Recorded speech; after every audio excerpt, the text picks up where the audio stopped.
bring you breaking news. We're in Asheville. A buried hand has been found in the snow. Troy, are you there? Seen what looks like could have hope that what appears to be a person trapped in an avalanche of snow due to blizzard-like conditions recently.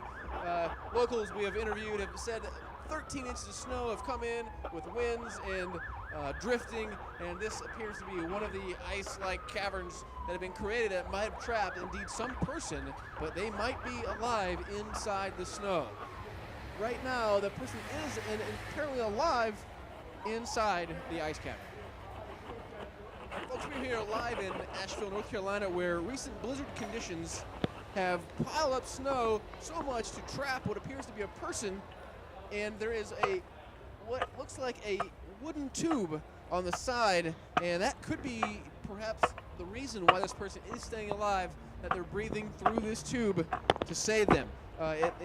Locals think it might be a local traveling hippie that plays didgeridoo. Rescuers have almost rescued what appears to be a live person.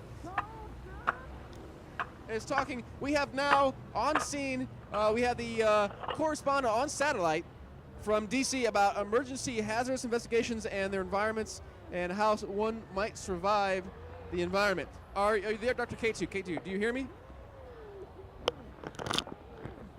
Hello? Dr. K2, yes. What do you think of this current situation where this person apparently is trapped and has survived? Well, I've been following this bit on the news here. I'm very interested as an environmental emergency medicine specializing in high altitude situations and emergencies. And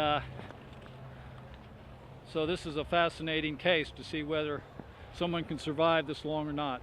It's low probability depending on a number of factors, of course oxygen being number one, and if there is a tube that is patent and there is a cavity for him to move, that increases his chances somewhat.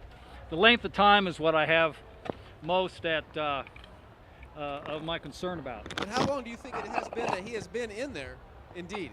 Well, this pack of ice looks like it was piled up from the parking lot, from what I understood, upwards of 3 weeks ago. That's a long time, but if he's in a closed environment, it's only going to be 32 degrees. If he has food, he's able to move, and he has some water, some liquids, has some chance of survival. It looks like then he might be alive. Now, Dr. KT, what do you think about this wooden tube that appears to be on the side protruding from the avalanche cavern? Well, do you think apparently it's survival? It's patent from what I understand. If it goes into the cavity, that will have given him his air. And it looks like it's large enough, depending on the length.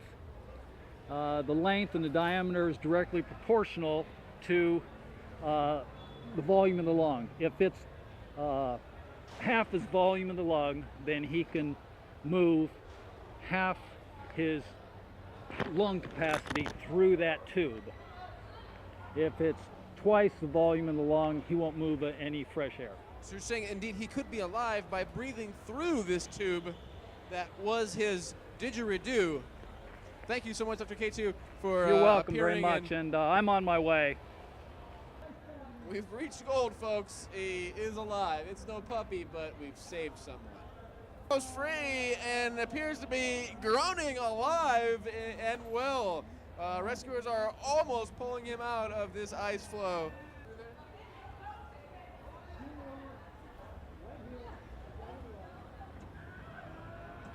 Folks, it appears as if we indeed have gotten this man almost out